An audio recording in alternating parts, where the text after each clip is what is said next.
Southgate, hEDS Rehab. Welcome to my YouTube channel. Today I wanted to just bring you a very small, low-level movement class. I am coming back from a spinal fracture, so keeping it very gentle. Everything I do is okay for me. It doesn't mean it will be okay for you. So only do the things that make you feel 100% okay. We're all so different. But if you are comfortable doing the exercises, go ahead, follow along, and I hope you enjoy it. So I have little props that I like to use. I've got nice head cushions here. I have got a squidgy ball, which is we call it an overball in Pilates, which you can get off Amazon. And then I've got a spiky ball, I've got some leg weights, and I've got a band over here. So I'm just going to start. You could use a tennis ball, you could use a rolling pin, you can use a cam, anything, just to roll out under my feet. I'm just going to get the blood going and just get things moving a little bit. So just standing, doing that to begin with. And it feels quite nice just to get the circulation going under the feet before we start. And then changing feet, same thing on the other foot. Put as much pressure, as little pressure as you want. I've got a really nice spiky ball here. They're really hard to judge when you buy them online, because if they're soft, they might be too soft, and if they're medium, usually I try and get a medium, but I want a soft medium, and sometimes they come quite hard, so it can be real potluck, funny enough, and even the same brands. So this is a really nice one here. I can put a bit of pressure without it really being painful under the foot. Right, so once I've done that, I'm just going to start to get my feet moving. So I'm going to take one foot behind me. I'm keeping my back knee a little bit soft, making sure I don't overlock it out, because it's very easy for me to do that. Just taking it into the point of pull, and I'm just going to lift my heels up and stretch, and then reach the heel back down. And I'm going to try and keep my toes facing forward.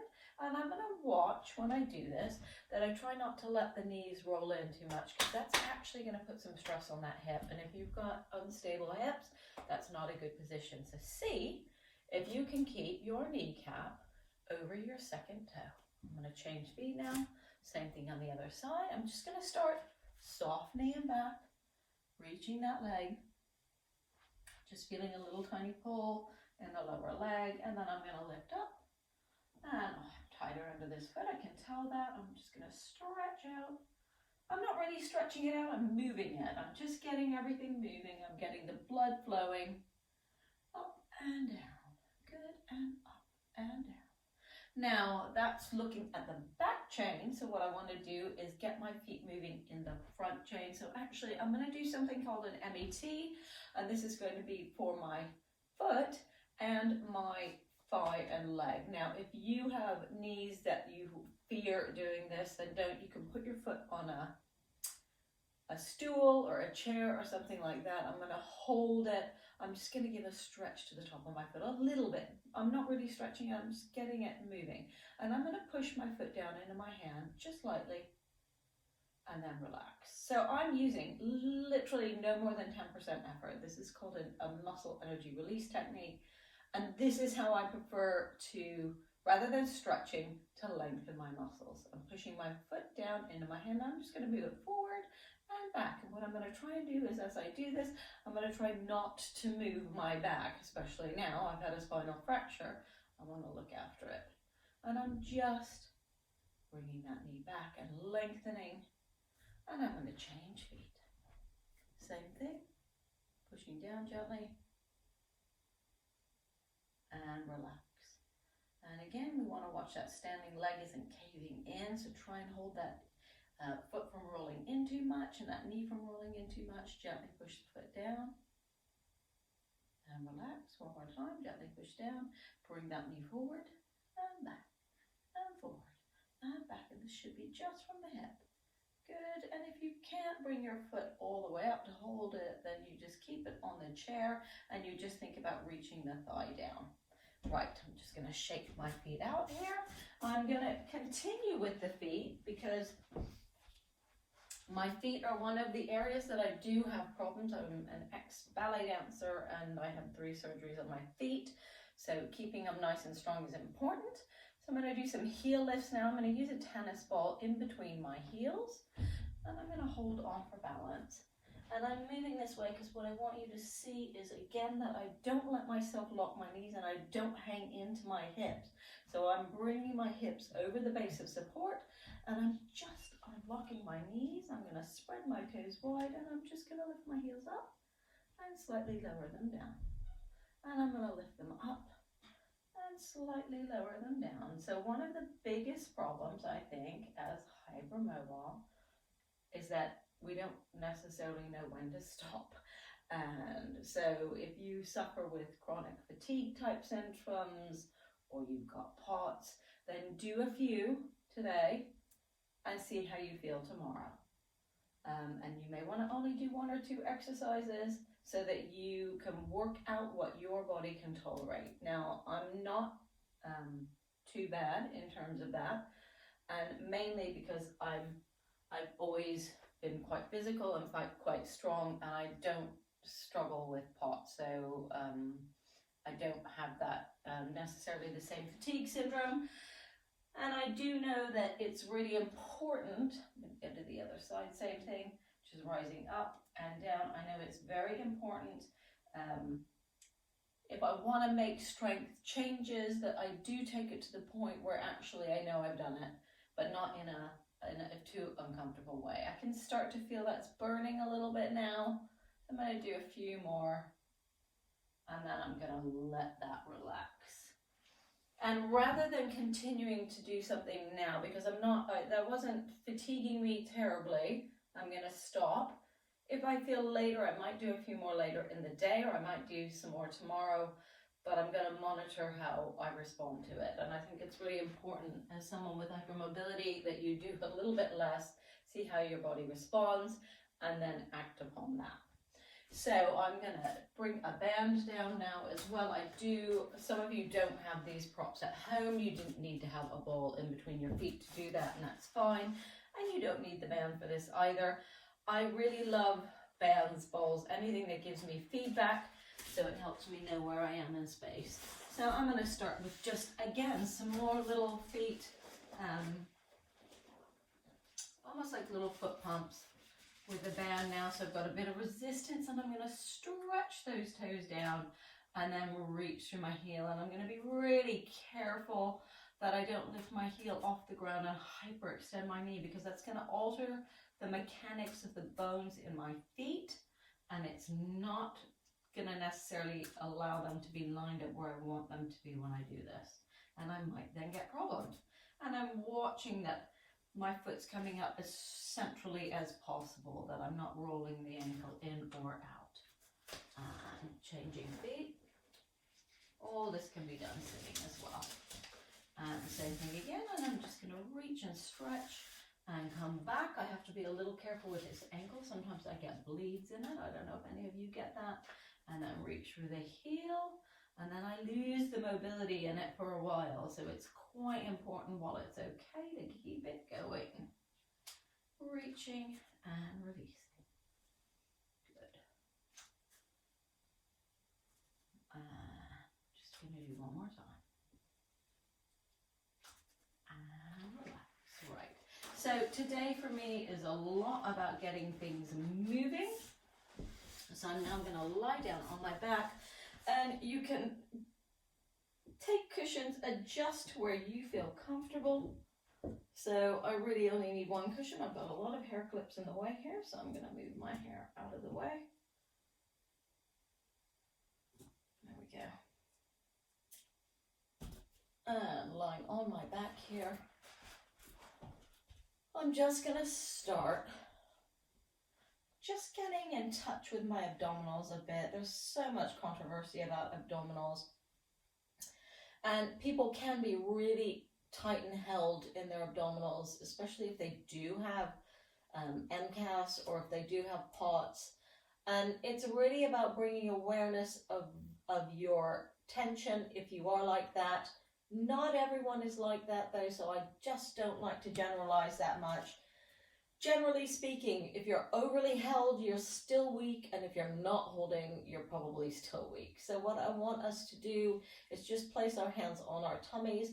We're going to do a little motion, a little rubbing in a circular motion, going to the right side of your body, around to the left, and that's how your digestion moves through your gut. And we're going to do a little teeny massage here. A lot of people have trouble with motility issues and food moving through, so I tend to do a little massage most days, and it keeps me good. So little massage, and now I'm going to just keep my hands there. And this is almost like a stretch, so I want you to breathe into your hands and try and expand your belly. Imagine it's a balloon, and you're going to breathe in and blow it up. So I'm going to push it out, and then when I breathe out, I'm going to hug my organs. So I'm going to bring that belly down and feel like I hug my organs with my belly.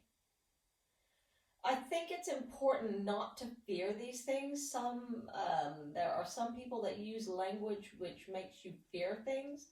I never say not to do anything because I don't think it's appropriate. We are all so different. So if it doesn't feel good, don't do it. But if it feels okay, then absolutely every movement in the body, as long as you know how to move safely, should be fine to do. So we're going to inhale, breathing into our bellies, stretch it out. And then breathe out. And I like to feel it's hugging my organs. And I like to feel that I'm contracting those muscles so I know they're there. It's not about the fact that you need abdominals for this, that, or the other thing, but it's not a bad thing to contract and relax muscles. It brings blood flow and all kinds of good things for it. So don't let anybody send you fear about using your abdominals. Inhale through your nose, expand. Exhale, hug your organs. It feels really nice to hug my organs. Good. One more time, breathing in. Letting it go on the inhale, exhale, contract, and now I'm going to go into a little tiny pelvic tilt with it where I just flatten my back. Now, I love that feeling of a bit of contraction. I'm not gripping, I'm not making it hard, and then relax. So I'm not bracing, that's different. And that's none of these things are inappropriate. If you're going to lift a big weight, you need to know how to brace. So inhale through your nose. Exhale, I'm just hugging my organs and I'm going into a little tiny pelvic tilt, just opening up the back of my spine and releasing back down. And I have to make sure that what I don't do is grip under my bum. If I'm gripped and held here, and if I'm gripping my back passage, my back will already be flat, and I'll almost, like I feel now that I've done that, I've got tension through my knees and different places. So I want you to feel, let's just take hands here, that you widen and relax. And let's go ahead and tighten. So let's narrow the bones that we sit on, give it a squeeze so you can feel the difference. And then let it go. So it's about proprioceptively knowing the difference between holding it and letting it go. And we can give it a little narrowing of the sit bone and then a release of it, and that's fine. Good. So I'm going to take a nice deep breath in. I'm going to move into what we call a knee float. So I'm going to fold the hip. I'm going to keep my foot right down by my bottom, and I'm going to focus on relaxing the hip as I bring it up. So we've got muscles on the side here that do help lift your hip. But as soon as you can relax them, I want you to. And I want you to think that the knee, if you experiment with this yourself, if you let your knee roll in and you bring it up, that muscle's going to go bang. It's going to pop on and you're going to feel it tight. Slightly roll that knee out until you feel it relax. And that is where you're going to lift your leg. So that muscle that helps lift your leg also helps rotate it inwards. And rotating the leg inwards is generally what starts to make the hips unstable and roll out or sublux. So we're going to make sure that it's in an alignment where you can actually relax through the front of that hip. Taking your fingers, I want you to just take them on those muscles, and you might feel one side's got more bulk or tension than the other. I just want you to take your fingers and just very gently, so don't stress the fingers, just give yourself a little bit of pressure down and give your hip a little bit of space. So a knee float should never be painful in the hip. So we're going to inhale through our noses, and I'm going to hug my organs towards my spine. I'm not gripping, it's very light, and then I'm just going to fold the hip here and allow that space, and I'm going to allow my hip to relax there. So I've managed to lift my leg with a really relaxed hip, and then I'm gently going to bring that leg back down. And you'll feel that muscle go tight again, and then it should relax as the leg comes to the ground. Same thing on the other side, taking a breath in through your nose. And I can already feel I'm going to want to shift my body as I lift this leg, which is new, and probably because I've got a spinal fracture, things aren't sitting like they did. So I am going to hug my organs to give myself a little stability through the torso as I fold that leg. And bring it up. And then I've got that nice relaxed hip. I'm going to bring it back down. I'm going to keep my spine still and let it relax.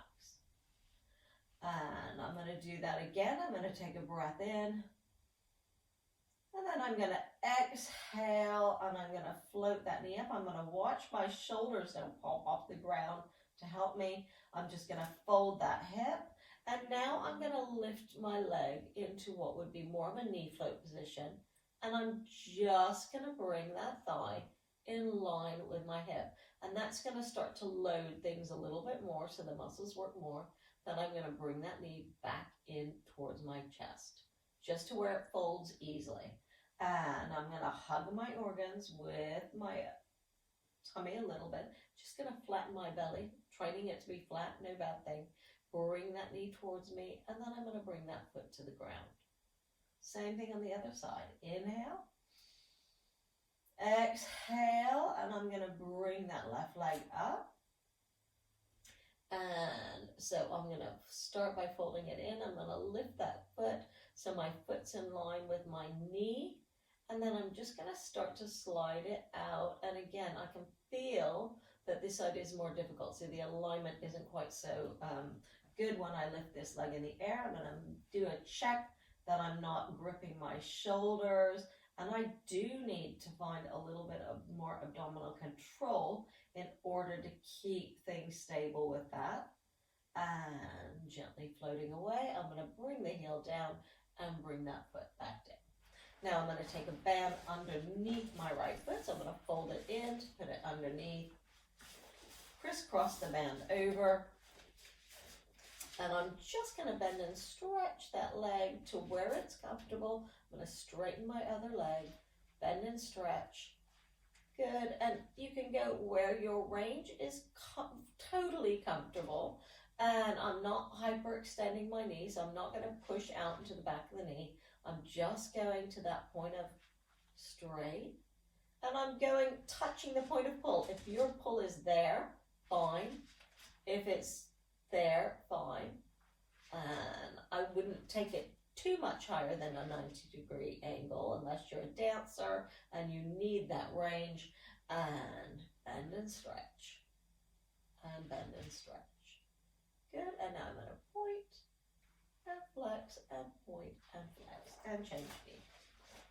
So you don't have to do as many repetitions as I'm doing, especially if you're new to these movements. And bend and stretch, and you can cherry pick from what I'm doing. So interestingly, I can feel this a little bit in my spine where I had a fracture. So that means that probably the nerve is caught up in a little bit of tissue or something. And this is quite nice because as I do it, I can feel it going away.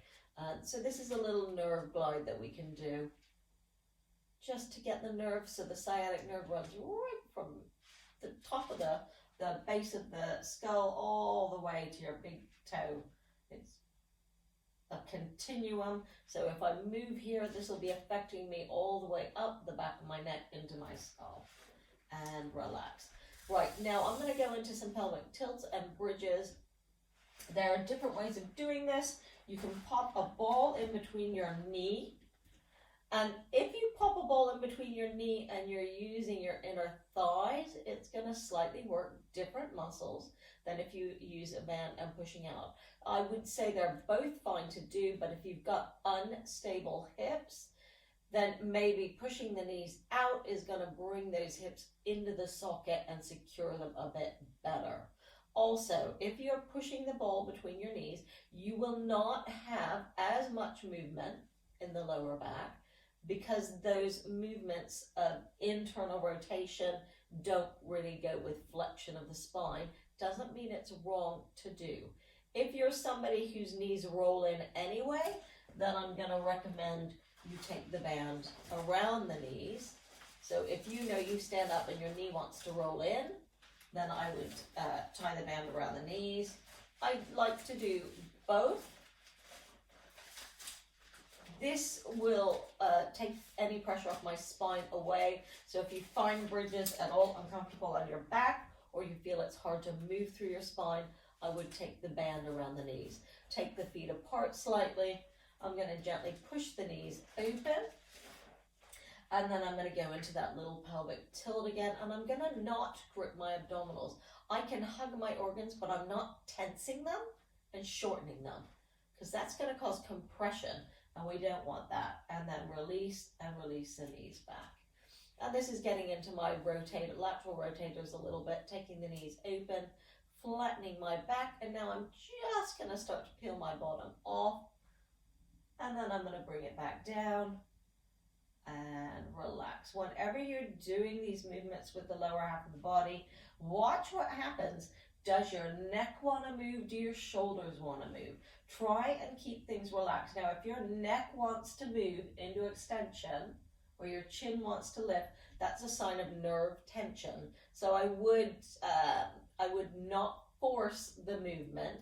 Try and keep the neck still, and only take this pelvic tilt to where you don't feel you want to make that movement. And just start to do a few and see if you can then gently be able to lift up a little bit higher over time.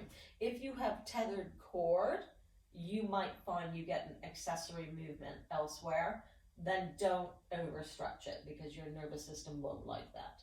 And gently take the knees open, and I'm just going to peel up. Now, where I had my fracture, I don't want to overflex, so I'm going to make sure that I come up through the spine. I'm going to come up into a full bridge, and I'm going to think about keeping space between my hips and my ribs, lengthening through my knees, and then I'm going to start to gently come back down.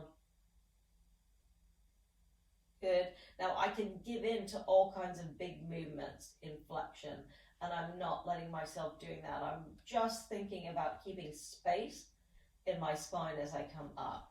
So I'm going to pelvic tilt, and I'm going to think that I'm reaching through my knees as I pick my tailbone off the ground, so that I don't go into all that mobility that I do have.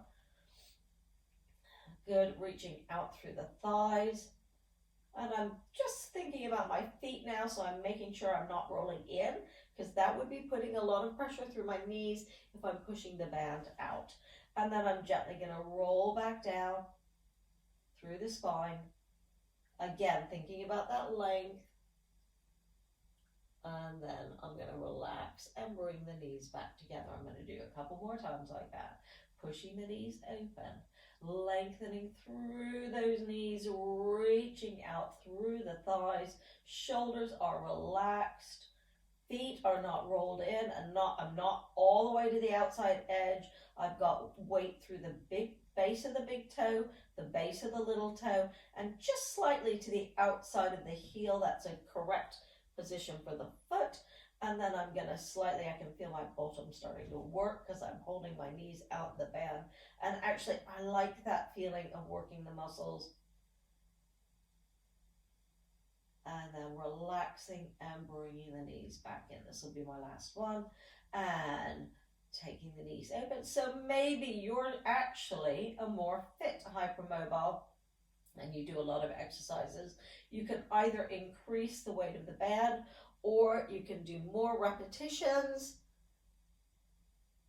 or you can hold it for longer to make it a little bit harder if you want.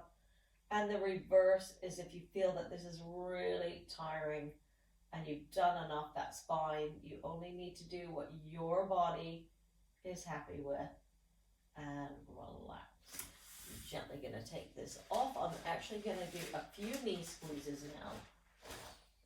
So I'm going to do some knee squeezes with the ball, and I'm going to bring my feet together when I do it, and I'm just going to think about my inner thighs a little bit, but what I'm also going to do is narrow my sit bones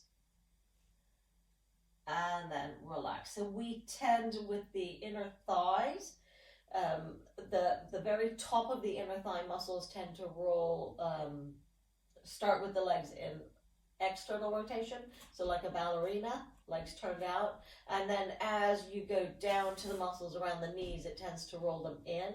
I want to engage the ones all the way from the top down. So as I squeeze, I'm going to think about narrowing the bones that I sit on together, and it's going to flatten my back a little bit. That's absolutely fine, to squeeze the ball and then relax. So we tend to get weak in those inner thighs up at the top. And when we're hypermobile, if you sit in the back of your knees and hyperextend and squeeze, what I don't want is to keep my feet apart and bring my knees in, because again, that might be not great for subluxing hips. And then relax. So I'm just going to do a couple of those and wait. So arms, I'm going to take my band again. And I'm just going to, I already have a circle because I slid it off. I'm just going to bend my elbows. And I'm just going to think about relaxing my elbows down, and I'm just going to push my forearms out a little bit, and then I'm just going to think about letting the arms drop into the socket as I just lift the elbows up and then bring it back down. And again, I'm gently pushing open and lifting and coming down. And I'm keeping the range really small. I'm just going to show you exactly what I'm doing sitting. So I've got the band here. What I don't want is to push the elbows out, because that's going to make you work the muscles on top of your shoulders and might irritate it. I'm pushing out so I keep my wrists and my elbows in line, and then I'm just doing this tiny movement. And it's really nice lying on your back because you get feedback in the back of the shoulders. And I want you to feel like the arms are like a wheel and you've got a pin through there. And as you start to lift the elbows, it's like it's rolling in a circle. I'm just going to do a few like this, pushing out and lift and down, and that's really quite hard work. So I'm not going to overdo it because I'm going to get uncomfortable in the shoulders if I do, and like I say, I haven't done it much for a long time. So I'm going to now just take this band with my hands, and I'm going to reach up, and I'm going to reach to the ceiling, and I'm going to think about my shoulder blades moving around my ribs, so that as I bring my arms up, I'm not just pulling the arm out of the socket, but the shoulder blade and the arms are staying together. And then I'm going to drop my arms into my shoulder joint and relax the front of the chest. So it's almost like the collarbones are dropping into your chest. And I'm going to reach up, and I'm going to feel like my back is round, and then I'm going to drop back down. I'm going to do a few more like that. And reach. So you can just be holding your band, or you can have your hands through it here. And then dropping down. And reach. And dropping down. And reach.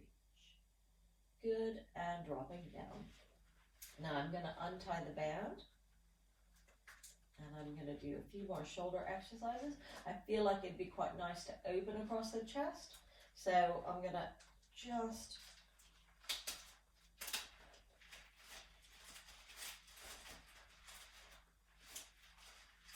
untie this band.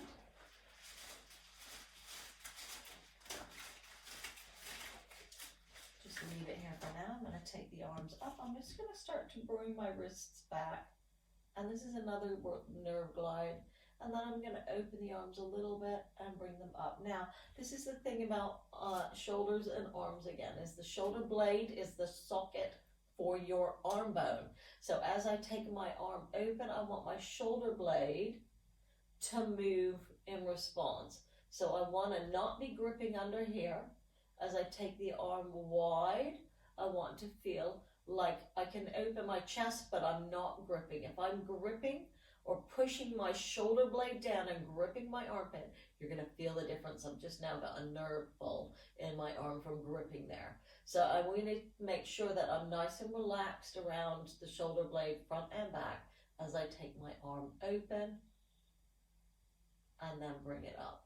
And I'm going to do the same thing on the other side. I'm going to make sure that that side relaxes and coming up. And as the arm goes open, I'm not gripping or pulling the shoulder down. So a lot of people with hypermobility drag their shoulders down and then create tension in the nerves going from the neck into the shoulders. And when they hang, you're actually stretching out those nerves, and that's not going to be great. So now I'm going to take both arms up to the ceiling and I'm going to drop the elbows wide. So if you don't feel safe in this position, I would suggest propping the elbows up on cushions. So that might put the humeral head in a slightly better position for moving. And then I'm just very gently going to roll the hands back. Only very, very, very slowly, and if it feels unstable, do not push it, because you could push that shoulder out the socket. My left arm is stopping because I know that's, with all the subluxations and dislocations, I have to take this nice and slowly. As I go forward, I'm going to try not to let my shoulders pop forward. So I'm thinking about rolling the arm in the socket. So I'm just taking those arms to where they can go without letting it lift up. And good, and coming back, and I'm gently rolling the arms back, and then I'm going to gently roll the arms forward. Again, you only go to where you feel totally safe, and rolling the arms back. And now that arm will go to the floor without me feeling. When I first dislocated that shoulder, it took me a really long time to regain the mobility going into this direction, and it felt like it was going to just pop out the socket the whole time. So I did have it elevated on something, and it took me quite a long time to be able to take that arm back again. But little tiny movements to the place where you feel safe, and coming forward. And sometimes definitely myself, I sometimes feel safer if I've got resistance, and I can start here and just take my arms up, and then I start to strengthen without taking it into a place where I feel like the arm is going to come out the socket. Watch you don't grip your knees together, and just taking them up. Good, couple more times. Let's go thumbs up for the last few. And I can really feel this working in back. Now I'm going to take the band behind my back.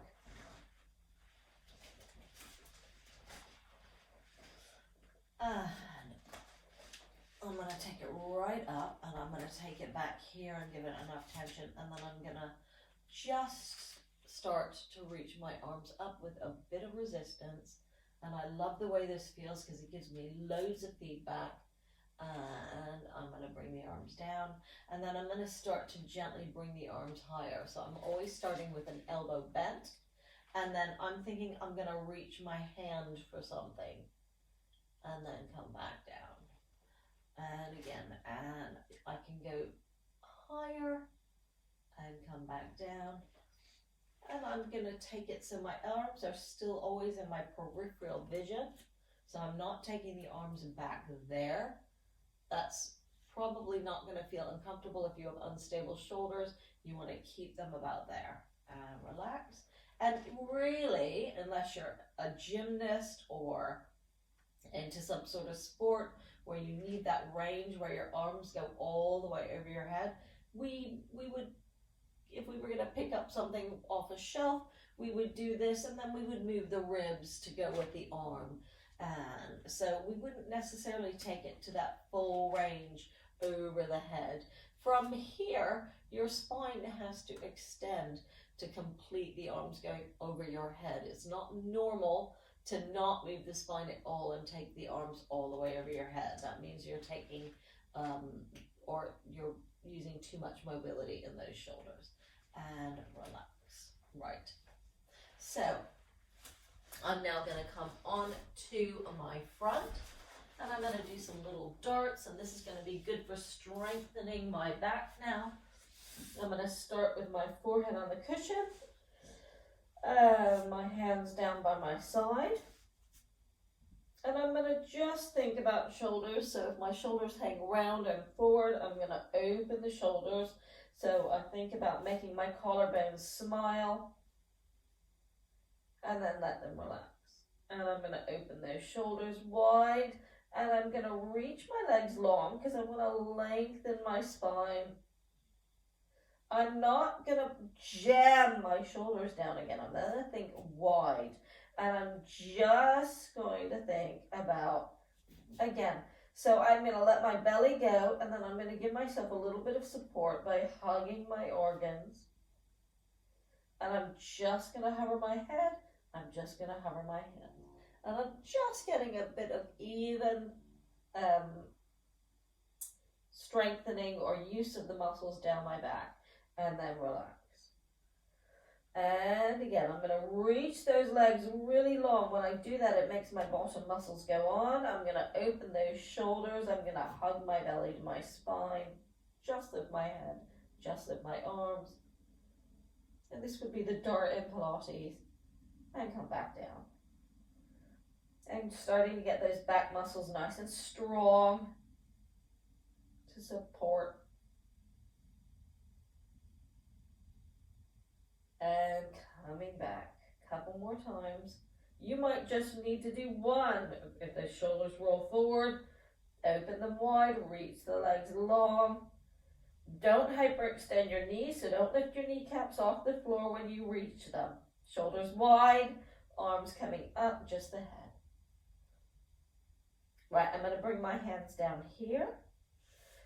And I'm just going to think of lifting my head and just putting weight in my arms. I might put my elbows here, and I'm going to push my elbows. And so, again, I've heard people say not to push. I think that's crazy. Like, we push a shopping trolley. Pushing is a functional movement. It's not dangerous for people with hypermobility. Pushing and pulling is absolutely okay. And I'm going to push. I am going to push the elbows into the ground, because that's going to activate some of the stabilizers around my shoulders as I push up. And then come back down. And again, I'm going to push down into the floor as I come up. Good. That's just allowing my shoulders to be in a nice stable place. And then I'm going to keep that pushing as I come back down. And relax. Pushing is my best friend, so don't fear it. Push into the ground and coming up. Good. And coming back down. And now I'm going to come on to all four.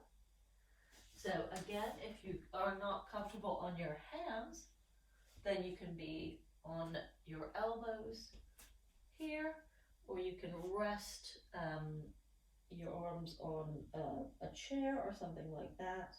And we're going to just do a little, in fact, I'll stay down here to begin with. We're just going to do a few little cat-cows. So I'm just going to glide the tailbone down. And I'm just going to, again, I'm not going to collapse into mobility. I'm going to think about space as I come into that curve. I'll let my head come down. And then I'm going to release by allowing my hips to move first. It's not my spine. I'm letting my hips relax. I'm letting my sit bones open wide. And then I'm going to come back, bringing my head into a neutral position. And I'm going to let my spine extend. So it's like I'm sticking my bottom out. And my back's going to arch a little bit, only taking it to where it's comfortable. So even though I had a spinal fracture, all of these movements, they feel a bit stiffer, but they feel okay, is absolutely fine. And coming into that cat stretch, and then releasing the tailbone, and just letting the spine sag. I am going to come up into my arms. So I have had very unstable shoulders in the past, and actually loading them in 4-point kneeling is something that's been really beneficial and helpful to them. I don't roll the elbows out. That puts pressure through the elbow. I don't spiral it out. I don't think about too much spiraling at the top. I know that that can be cued, which is fine if it feels fine. I don't ever say not to do anything, because I don't think any movement is wrong if it's right for you. What I tend to do, what I tend to cue, is for the crease of the elbow to look at a point in front of you, so that you're neither externally overly rotated that way or internally. So there's a nice neutral position between those two directions that is probably the most comfortable or the safest place for the shoulders. And again, I find actually loading into my arms, if I do push into my arms, I can lift up through the spine, and it's tiring and it's hard work, and just holding that can be the exercise. And then I can think about, yes, a little bit, watch where the pressure is through the hands. Is it all through the thumbs? Is it all through the outside? You want to think that you've got that kind of a little bit of spiraling out, tiny bit, and then pushing forward into the ground, but not so that my elbows go anywhere beyond that point. And from there, I'm going to do the same thing again. I'm going to take my tailbone down, and I'm going to come into that cat stretch, letting my head drop. And then I'm going to start to rock back towards my heels today, and coming forward. And again, I'm going to rock back and come forward. One more time, I'm going to rock back and come forward, and I'm going to gently come out of that. So I'm relaxing my shoulders because they wanted to creep up, but I'm not jamming them. That's different. That holding there is not great. Relax it. And just let the shoulders drop away from the ears naturally. Send my tailbone away, come into that neutral spine, bringing my head up, and I'm going to let myself go into extension again. And what I'm going to do is start from my sit bones widening. So think about your tail. If you had a coccyx or a tail, that's going up towards the ceiling first. And when you get to that position where you can't go any further, you move through the spine. And you have to let things go in the front. You might feel a stretch in your belly if you're really held there. And again, I'm not letting my head drop too much. And then I'm going to glide that tail back down. I'm going to go back up into my cat stretch. That's it. And rocking back, and I might just walk my hands slightly to the left and rock back that way. And come forward, and again rock back, and come forward, and I'm going to take my hands just slightly to the other side and rock back, and come forward, and rock back. You can have cushions under your knees, under your feet if it's not comfortable, and you can do all of this on your elbows. I'm going to let my spine sag again. And relax. Right, so I'm going to lie on my sides next. Now, I know there's a lot of people that don't get online on their sides, so you can do these exercises in sitting. So I'm going to do a little rotation. I have to be very aware that rotation with my spine now, because I have a little bit less space. I don't take it into anything that feels blocked or painful. which everybody should be doing anyway. So if you can't lie on your side, you can simply do the arms reaching this way, a bit like pulling a bow and arrow. And again, just with this rotational movement, starting nice and slow, and then moving into range that's completely comfortable for you. So it's really nice to get the ribs moving. Really important if you're lying on your side that you have enough cushioning under your head that you don't feel like your shoulder's going to pop out because you've got so much pressure under it. So probably, you might want a little bit more than this. Going to take 2 arms forward. I'm not taking my legs back, so I'm not setting my feet up with the back of the mat, because what I want to do is take all of the pressure off my back. So I want to allow my hips to move. So if I imagined just folding and bringing my knees to 90 degrees in front, then I'm going to take more pressure off my spine, which for me at the moment is something that I want to do. So I'm going to have 2 hands forward, and I'm just going to glide my top arm forward. And I'm going to think about reaching the arm with my ribs, just going to where I can comfortably go. I'm going to keep that range small. Now I'm going to take my hand on my chest. I'm going to think that my arm drops back into the shoulder joint. And as I go, I want to think that my shoulder blade, again, I'm not gripping under my armpit, almost falls towards my spine. And I'm just rotating where I feel 100% comfortable. And again, I'm going to reach that hand forward and stretch. And then I'm going to come back and I'm going to gently take my arm here. I'm going to give myself a check, take my other hand here. Is it dropped into the socket? And am I relaxing as I rotate back? And I can go further that time and just getting things moving again, reaching. And coming back and rotate. And coming back and reaching. And rotating. Good. And relaxing. So a lot of people like to do exercises on their side for hips. I tend to do them where I bring the feet up first, and then the knee, and then I can really open that hip and I can really get into my lateral rotators. And sometimes if you start with the feet down, the angle is already going inwards or downwards. So when I start to bring my knee up, I'm actually going to end up gripping in that muscle that we tend to get overactive in. And it's going to block, because it's an internal rotator, it's going to make it feel blocked bringing that knee up. So again, if your legs are too far back here, it might make it feel harder to bring that knee up. So bringing those knees forward. Start with just bringing your feet. You can see I'm bringing my feet in line with my bottom, so that my foot would be almost in a neutral line if I was standing up. So if I take my leg there, my hip's neutral. Now from there I can open the knee. I'm not letting my hip roll back as I do it.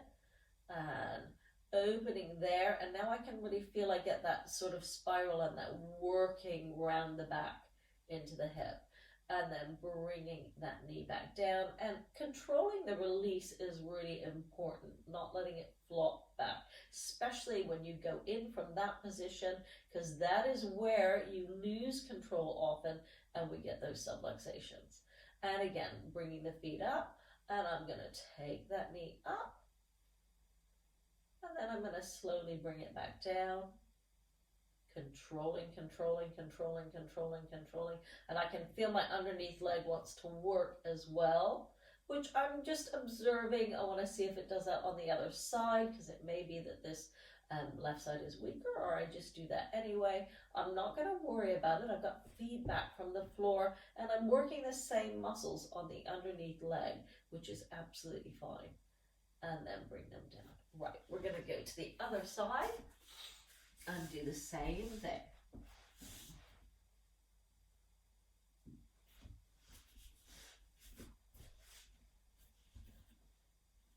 So from here, I'm going to start with the reaches of my arm.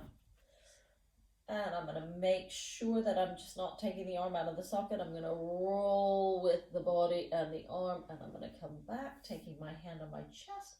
I'm going to take this finger and where my arm goes into the socket, and I'm going to make sure it's dropped back into the socket. Then I'm going to make sure that my shoulder blade moves as I rotate. And come back. And I'm going to reach.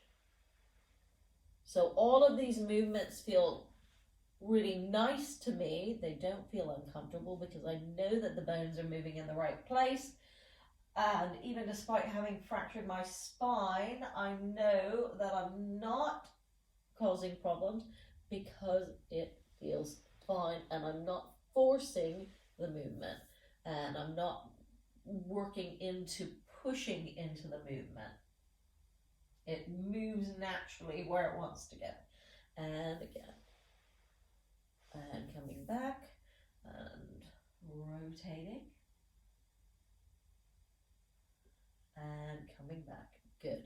So we're going to take those feet and work our gluteals a little bit, our external rotators. I've got that angle forward, and I'm going to lift those feet so they're in line with my bottom. I'm going to open that hip up.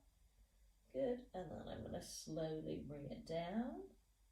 And I get to that point where it becomes a bit more work, and then bring those feet back down. So when you do this, you may find you get a bit of lift of the hip. So I think that's absolutely fine because these movements might need that. But what I would say is if you hit your hip to lift your legs, be aware of that. We don't want to use your muscles here to actually lift the legs. So start to lift the legs, but if you get to a point where you feel like the hip needs to move a little bit, that's fine. Try not to let it collapse though. And then bring that knee up. Now, other things to think about is feet. So I get a lot of clients that do this with their feet. So they grip their feet forward, relax the feet. Yeah, if you do it, just shake them out. Let the toes be together. The feet shouldn't be partaking in this party. So if you look at my feet here, if I'm there, I'm rolling my lower leg in.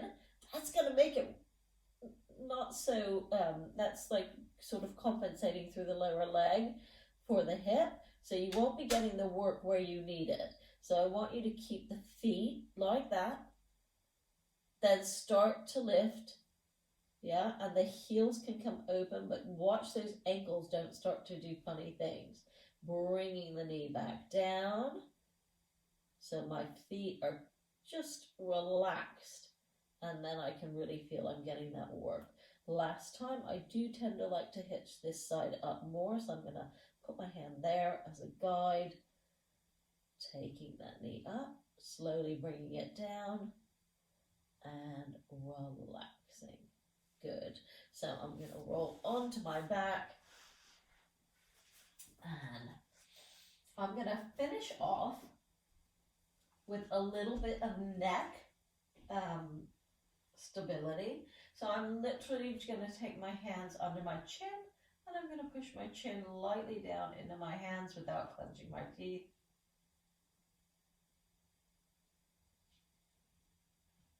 And relax, and again.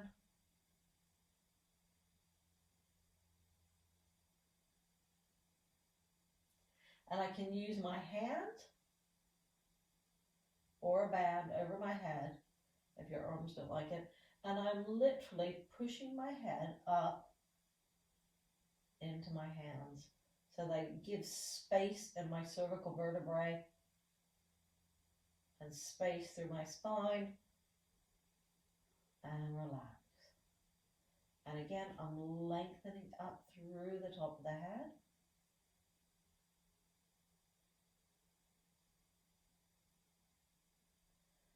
And relax. One more time, lengthening up. Bringing my knees into my chest, pushing them into my hands.